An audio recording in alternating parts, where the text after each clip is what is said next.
Welcome back, welcome back. I hope you're all having a good night, or maybe you're listening to this during the daytime, or even the morning. Often I'll listen to ASMR during the morning because it's a very peaceful way to wake up, and it helps me kind of have a slow start to the day. Tonight, we're going to be talking more about Greek history, particularly Greek art history and architecture. The last two lectures were spent laying the groundwork of the High Classical period. We're moving closer to the Hellenistic period, but we're currently talking about the Parthenon, particularly the architecture of the Parthenon. Last time we left off on the irregularity of the Parthenon and all the interesting quirks that make it really a singular work of art and architecture. I think the next chapter or next heading in this section of the book is on Athena, the statue of Athena, and remember how I mentioned that Athena is a monumental chryselephantine statue, which is the combination of gold and ivory. So let's read a little bit about this. The decision to incorporate two sculptured friezes in the Parthenon's design is symptomatic of the enormous investment the Athenians made in the building project.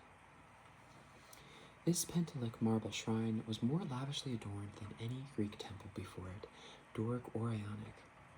A mythological scene appears in every one of the 92 Doric metopes, and every inch of the 524-foot-long Ionic frieze depicts a procession and cavalcade. Dozens of larger-than-life statues filled both pediments, and inside was the most expensive item of all, Phidias's Athena Parthenos, a colossal gold and ivory or chryselephantine statue of the Virgin Goddess.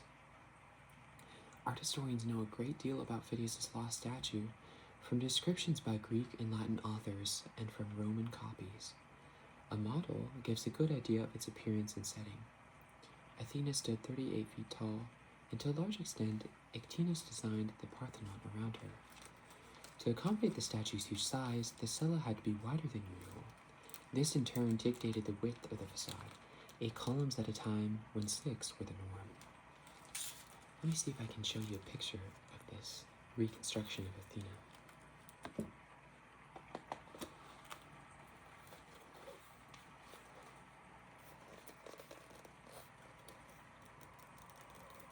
Okay.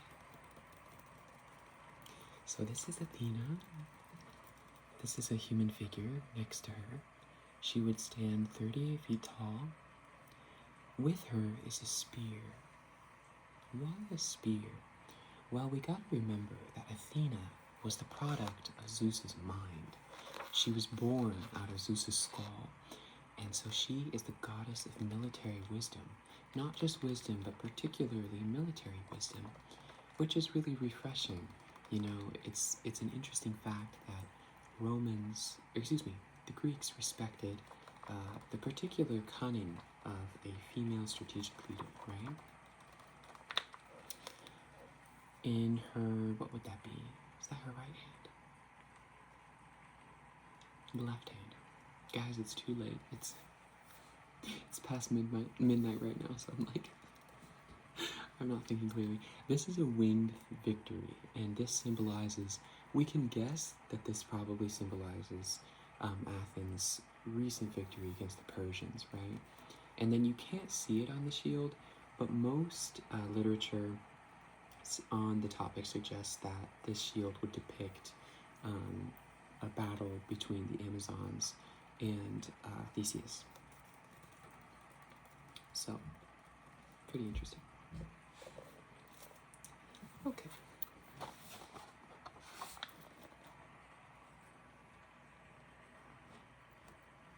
Let's see here.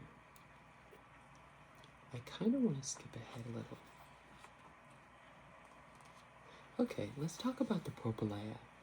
So, a little bit about the Propylaea. The Propylaea, we gotta remember, so this is the gateway into the Acropolis. And so you rise several stories of stairs into this threshold, right? And the Propylaea is at once both a portal to the Acropolis and towards the Parthenon, but it's also almost a celestial gateway. It really designates the sanctity of the Acropolis, right? A little bit about Acropolis. There are two words that describe Athenian city life, or Athens as a city-state, and that's the Agora and the Acropolis.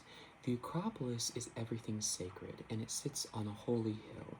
The Agora is the valley where business is located, right? It's less sacred. It still has sacred elements intertwined, but it is lower, and it's less celestial. It's less edified, right? Okay, anyway, back on topic. Propylaea. So even before all the sculptures were in place on the Parthenon, work began on a grandiose new entrance to the Acropolis, the Propylaea. The architect entrusted with this important commission was... I don't know how to name this. It's Mneskles.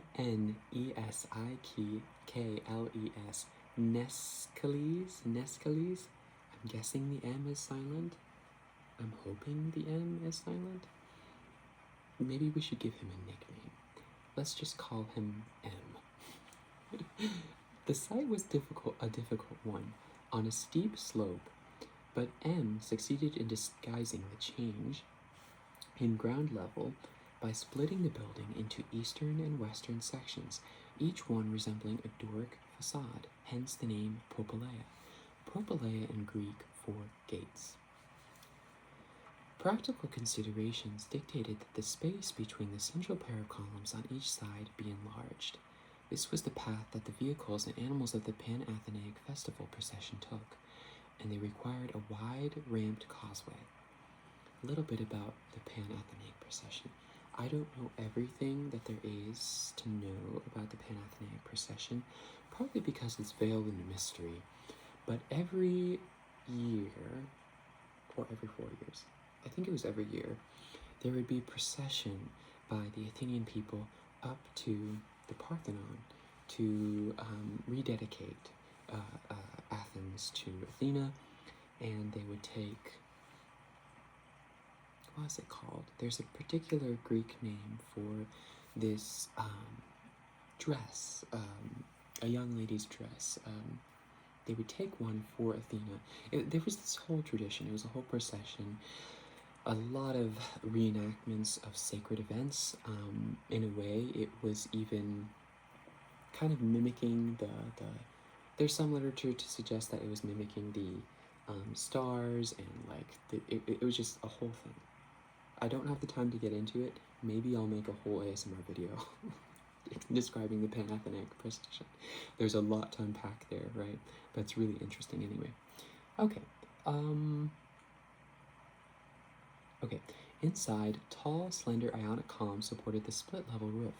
Once again, an Athenian architect mixed the two orders on the Acropolis. But as Iktinos did for the Parthenon, M chose the Doric order for the stately exterior. M's full plan for the Propylaea was never executed. Of the side wings that were part of the original project, the northwest one is of special importance in the history of art. In Roman times, it housed a picture gallery. In it were displayed paintings on wood by some of the major artists of the 5th century BCE. It is uncertain whether this was the wing's original function. If it was, the Propylaea's... Oh, there's a Greek word, pinakotheka? Ponetheke, I think is how you pronounce it. Although not an independent building, it is the first recorded structure built for the specific purpose of displaying paintings, and it is the forerunner of modern museums. Interesting. Guys, that's actually something I could use. Because I am currently my capstone project is making a museum extension, and I am using the Acropolis as my precedent. Oh, that's really interesting. I need to circle this with a pencil. I totally forgot about that. pencil. Oh, there's the pencil. Was that too loud? Let me circle this really quick. It's really important. Okay. That's great. Okay, the Erechtheion. In 421 BCE, work finally began on the temple that was to replace the archaic Athena temple that the Persians had destroyed. The new structure, the Erechtheion, built to the north of the old temple's remains, was to be a multiple shrine, however. It honored Athena and housed the ancient wood image of the goddess that was the goal of the Pan-Athenaic festival procession, but it also incorporated shrines to a host of other gods and demigods who loomed large in the city's legendary past. Among these were Erechtheion, an early king of Athens, during whose reign the ancient statuette of Athena was said to have fallen from the heavens, and Acropolis, another king of Athens who served as judge of the contest between Athena and Poseidon, and who is present at the contest in the Parthenon's west pediment.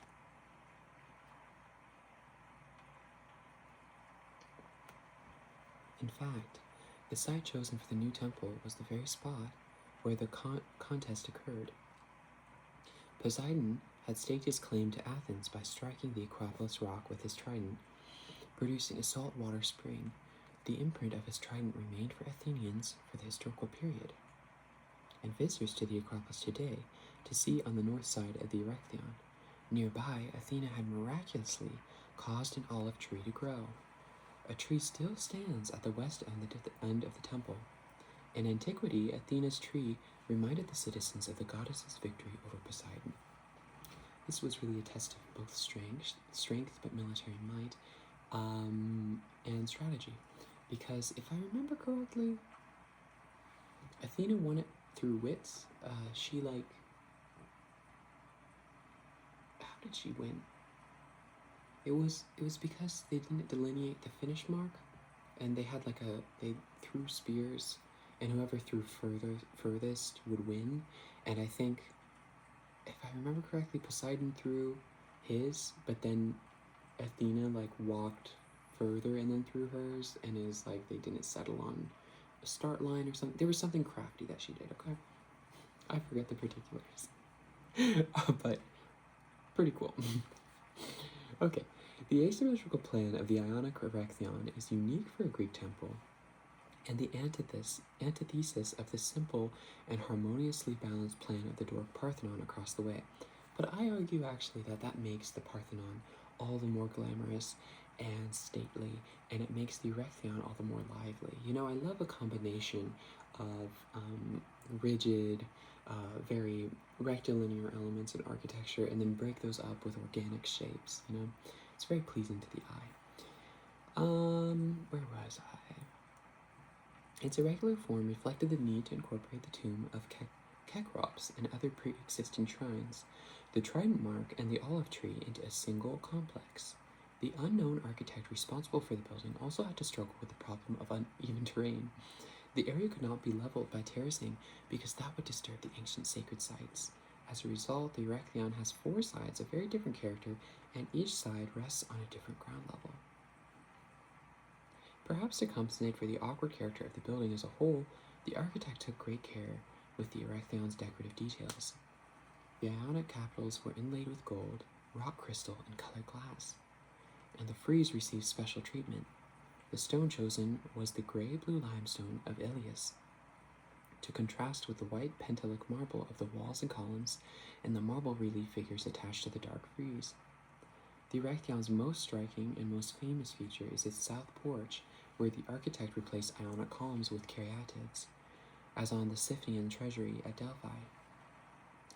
The archaic caryatids resemble 6th century BCE cori, and their classical counterparts equally characteristically look like Phidian-era statues.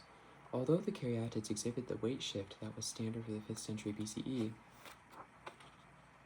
the flute-like drapery folds concealing their stiff, weight-bearing legs underscore their role as architectural supports.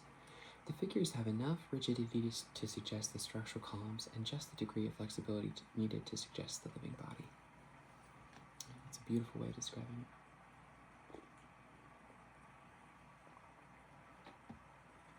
Yeah, I love caryatids. They have kind of a dark historical context because I guess they're supposed to be like captured from. Let me see if they have a backstory on this. I'm not going to do it justice.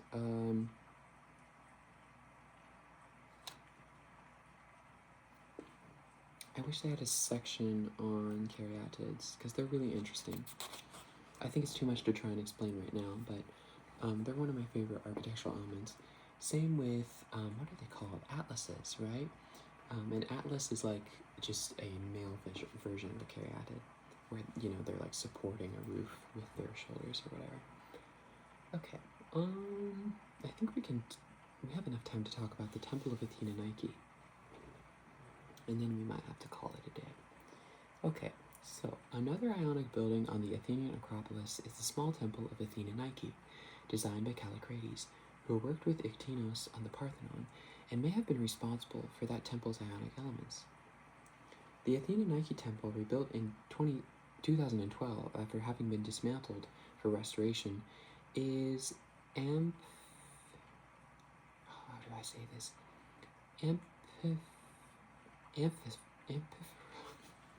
It's too late in the night. It's like AMPHIPROSTYLE. Anthropostyle?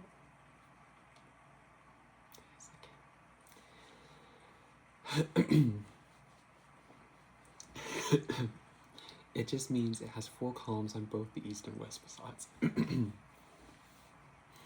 It stands on what used to be a Mycenaean bastion near the Propylaea, and greets all visitors entering Athena's great sanctuary.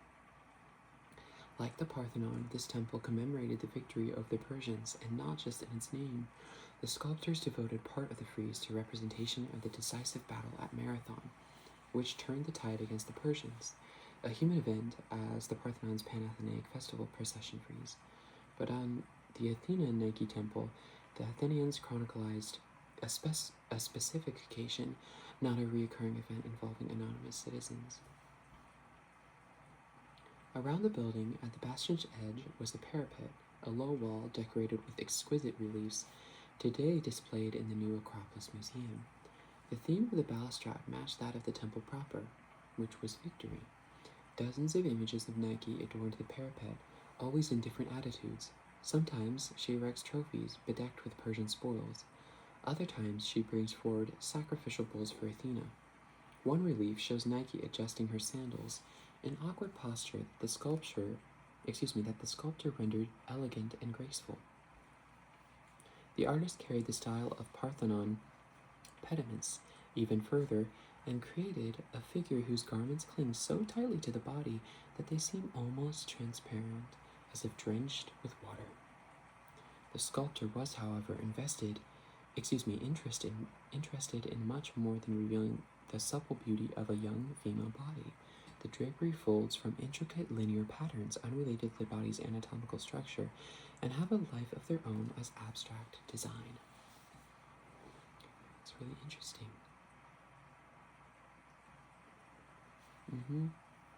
Let me show you a picture.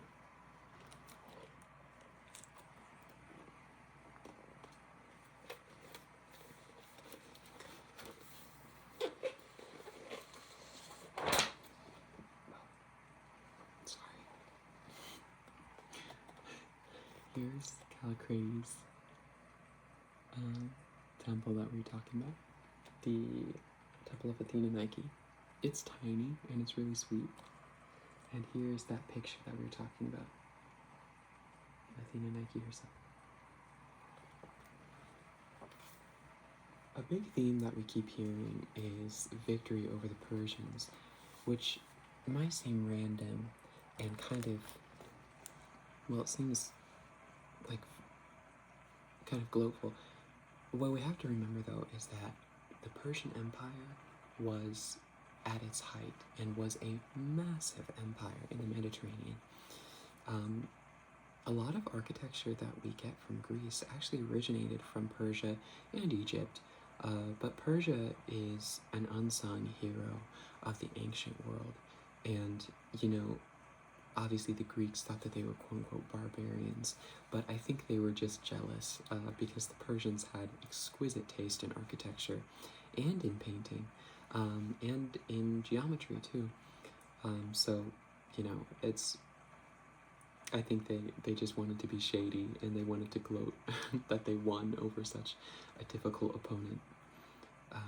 But yeah, it's really interesting to hear about just how much the Greeks loved victory and commemorating victory, and so a little different than the architecture of today. Today is more like commemorating peace, and you know, so maybe just a little bit of a difference. I think we're actually getting very close to the end of this chapter. There are some notes on. There's a note on painting. A lot of paintings on wood panel. Of course, the Egyptians would perfect painting on wet plaster. We still have paintings, Egyptian paintings, on wet plaster that have survived today because they were so well done and so high quality. I think it's called encaustic painting, which is painting on wax, okay? Wet wax, or painting with wet wax, excuse me. And the Greeks were very good at encaustic painting. I think we reached the late classical period. The next period would be more during Alexander the Great and the Macedonian court art. So like the Pella mosaics, Hades and Persephone, more on the Battle of Issus, Corinthian capitals being developed, the theater of Epidaurus, the choragic monument of Lysistrata in Athens. One of my favorite pieces of architecture is the choragic monument of Lysistrata. Let me show you a picture. It's a circular monument with Corinthian columns adorning it. Isn't it stunning?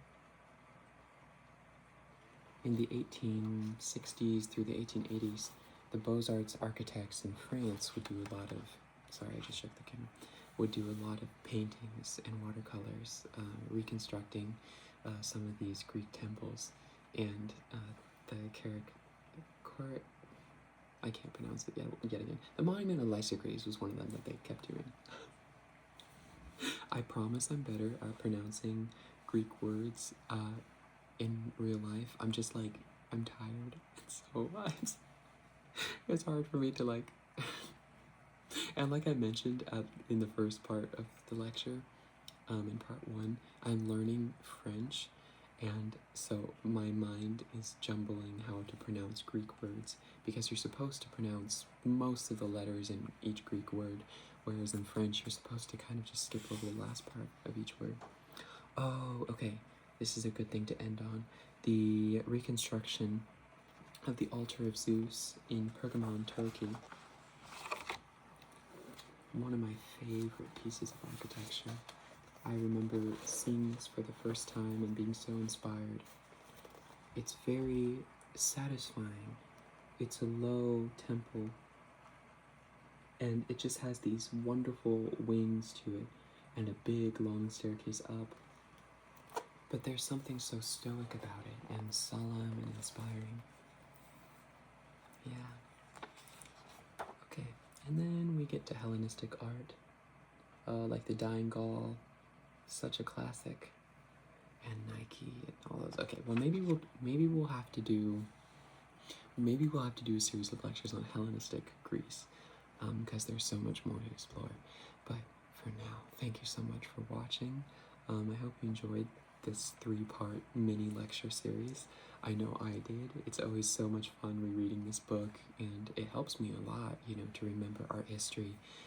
Art history is just one of those things that you have to keep rereading, because it's a subject that you can forget so many particulars about, but there's so much to learn. And if this sparked your interest in something, or you wanted to share something down in the comments, please let me know. I always want to learn more. So Thank you so much for watching yet again, and I'll catch you for the next video.